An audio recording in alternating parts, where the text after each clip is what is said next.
இன்னைக்கு டே 13. உப்மா எக்கு 2 ஒரு எக்கை சாப்பிட்டுட்டேன். ஓகே, இதான் சாப்பிட போகிறேன். இன்றைக்கி ஒர்க் அவுட் ஈவினிங் வந்து பார்த்துக்கலாம். ஓகே, அப்புறம் பார்ப்போம். பாய். லஞ்சுக்கு வந்து பார்த்தீங்கன்னா முட்டை, ரைஸு, பருப்பு குழம்பு, பாவக்காய், அப்புறமா கொஞ்சம் பொட்டேட்டோ சாப்பிட்டேன். நைட்டு டின்னர் பிரியாணி கொஞ்சமாக தான் எடுத்துக்கிட்டேன். சாப்பிட்டு வெயிட் தான் இருக்குது. காய்ஸ், ஒர்க் அவுட்லாம் நல்லா தான் போகுது. ஸ்ட்ரென்த் கெய்னிங்லாம் நல்லா தான் இருக்குது. ஆனால் வெயிட் கெயினும் சேர்ந்தாகுது. நான் வந்து ஸ்ட்ரென்த் கெயின் பண்ணுறேன்ட்டு நைட் இஷ்டத்துக்குன்னு சாப்பிட்றேன்.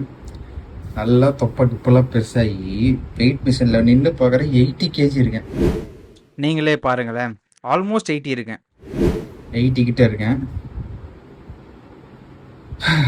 பார்ப்போம், வாக்கிங் போகலாம். சரியா, இன்றைக்கி வந்து ஒர்க் அவுட் வந்து பண்ணலாம். இப்போ மாடி போய் வாக்கிங் போகலாம். இப்போ ஆல்மோஸ்ட் 10:30 ஆயிடுச்சு.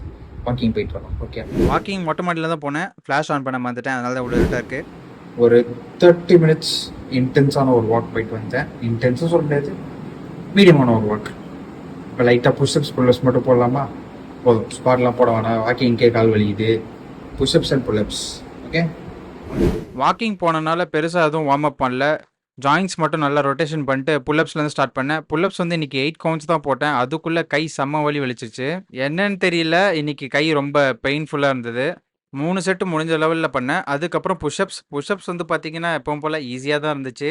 எப்பவும் போல் இல்லை, கொஞ்சம் இன்றைக்கி கொஞ்சம் ஈஸியாக ஃபீல் ஆச்சு. ஏன்னா இவ்வளோ நல்லா கொஞ்சம் ப்ராப்பராக போட்டு வரனால ஈஸியாக ஃபீல் ஆச்சு. இப்போ புஷ்அப்ஸ்லாம் கொஞ்சம் ஈஸியாக ஒரு 20 கவுண்ட்ஸ் போட்டுற முடியுது. இன்றைக்கி வந்து பார்த்தீங்கன்னா ஒரு 26 கவுண்ட் போட்டோம். லாஸ்ட் டைம் 25 தான் மேக்ஸிமம் போட்டிருந்தோம். இந்த வாட்டி நம்ம 26. புஷ்அப்ஸும் புல்லப்ஸ் மாதிரியே 2-3 செட்டு போட்டேன். இன்னைக்கு ஒர்க் அவுட் இதோட முடிச்சுக்கலாம். நாளைக்கு பார்ப்போம். சோட்டோ.